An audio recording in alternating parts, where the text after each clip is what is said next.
In this week's Parsha Bo, immediately after the ninth plague, the plague of darkness, Paro seems to soften. He summons Moshe and once again appears ready to allow Israel to go and worship God. Yet as before, his offer comes with conditions. This time he agrees that the men, women, and children may leave, but insists that the livestock remain behind. Moshe responds firmly, "Not only will we go out with all of our animals, but you, Paro, will provide additional offerings for the sacrifices we will bring." With that, Paro's heart hardens once more, and he refuses to let Israel go at all. There is, however, a subtle detail in this exchange that is easy to overlook. Throughout their earlier interactions, Paro consistently addresses both Moshe and Aaron.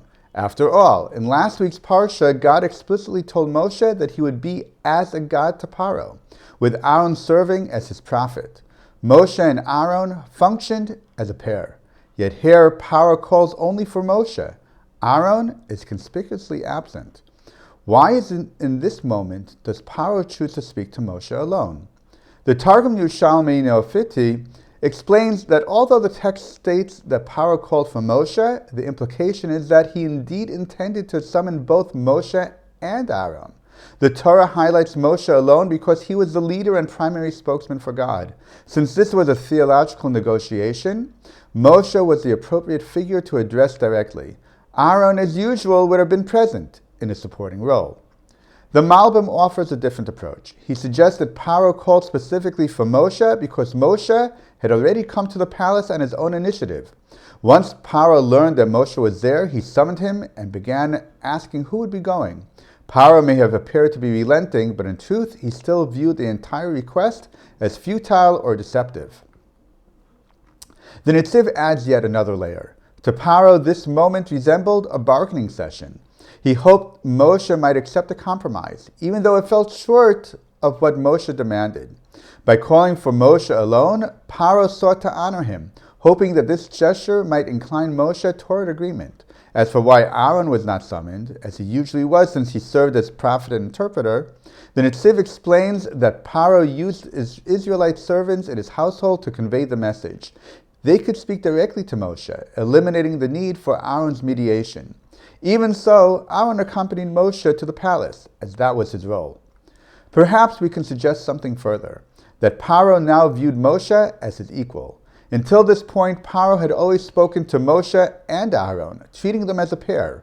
But here, for the first time, he singles out Moshe, perhaps reflecting a shift in how Paro perceived who Moshe had become.